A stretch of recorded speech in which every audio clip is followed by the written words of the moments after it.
Bus యాత్ర పాదయాత్ర అని కేటీఆర్ తన బీఆర్ఎస్ క్యాడర్ను పార్టీని కాపాడుకునే ప్రయత్నం, తమ ఉనికిని కాపాడుకునే ప్రయత్నం చేసే విధంగా వారి మాటల్లో కనిపిస్తుంది.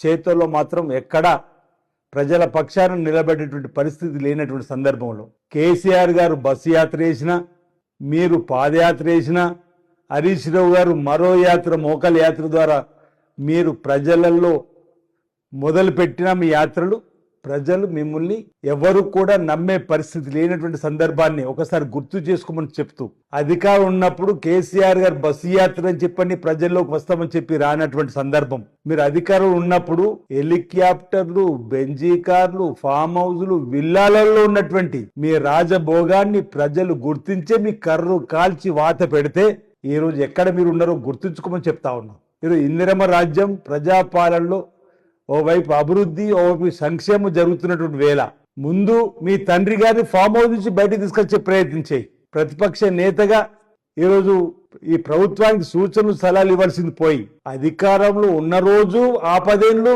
ప్రగతి భవన్ ఫామ్ హౌసే, ప్రతిపక్ష నాయకుడు ఉన్నప్పుడు ఫామ్ హౌసే.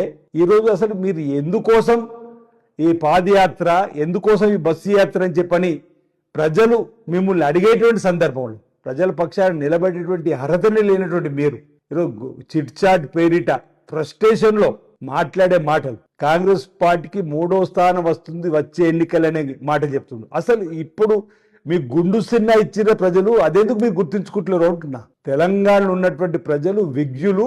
మీకు మీరు అనుభవించిన రాజభోగాలు, మీకు ఇచ్చిన 10 ఏళ్లలో రాష్ట్రాన్ని అప్పటికుప్ప రాష్ట్రంగా మార్చిన వైనం, కాళేశ్వరం కోల్పోయినటువంటి వైనాన్ని గుర్తుంచుకొని జనం మిమ్మల్ని పక్కన పెట్టి మీకు గుండు సున్నా ఇచ్చిండ్రే, దానిపైన ముందు ఎందుకు ఆలోచిస్తారు అంటున్నా. మీకు ఏ ఎన్నికల్లో వచ్చినా కాంగ్రెస్ పార్టీకి ఓట్ల శాతం పెరిగింది, ప్రజల ఆశీర్వాదం ఉంది, ఇందిరమ్మ రాజ్యం ఉండాలని కోరుకుంటున్నారు.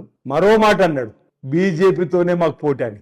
గత ఎన్నికల్లో 100 స్థానాల్లో డిపాజిట్ రాని బీజేపీతో మాకు పోటీ అంటే మీ యొక్క ఫెవికాల్ బంధం, అంటే మీరు ఒక కలిసి కుట్రలు పన్నేటువంటి వైనం ప్రజలు గమనిస్తున్నారని చెప్పి అంటున్నా.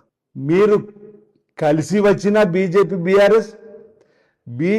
బీఆర్ఎస్ విడిగా పోటీ చేసిన రాబో ఎన్నికల్లో ప్రజలు కాంగ్రెస్ పార్టీకే పట్టం కడతాడొక విషయం